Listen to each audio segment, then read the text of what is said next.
ஓம் சக்தி. சிறப்பு பார்வை, ஒரு இளைஞனின் அனுபவ பதிவு. நன்றிகள். சக்தி ஒளி இதழ், செப்டம்பர் 2008, பக்கம் எண் 13.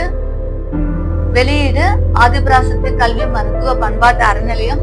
பதிவிட்ட இளைஞர் சக்தி முருகேசன், கோவை.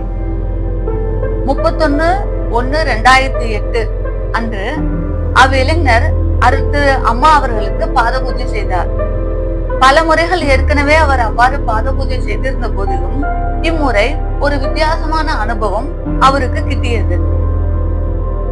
அருள் அம்மா அவர்களின் திருவடிகளை மலரிட்டு வணங்கிய பொழுது அம்மா அவர்கள் வேள்வியில் மாங்குச்சி போடு என்று சொல்லிவிட்டு கண்ணை மூடி இருக்கின்ற பொழுது அந்த அற்புதம் நடந்தது.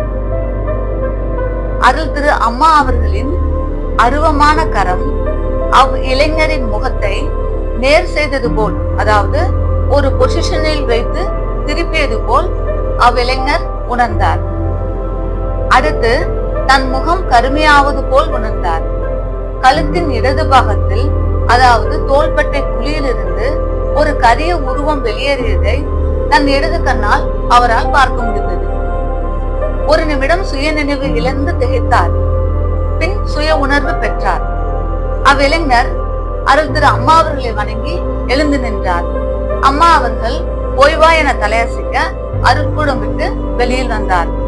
தனது உடலின் பாரம் மிக குறைந்து மிக லேசாக இருப்பதை உணர்ந்தார். ஒரு புதிய பிறவி எடுத்தது போல் ஒரு விதமான புத்துணர்ச்சி நாடி நரம்புகளில் ஓடியதை உணர்ந்தார். நாம் தற்பொழுது கவனிப்போம். தீய சக்தியின் பிடியில் ஆட்கொள்ளப்பட்டு இருந்த அவ்விளைஞர் அருள் அம்மா அவர்களின் அருள் செயலால் அத்தீய சக்தி வெளியேறியது. அதன் பின் அவ்விளைஞர் புத்துணர்வு பெற்றார். இவ்வாறான அற்புத நிகழ்வு அருள் அம்மா அவர்களால் மிக எளிமையாக செயல்படுத்தப்பட்டது. அருள் அம்மா அவர்களின் பேராற்றலை நான் உணர செய்தது.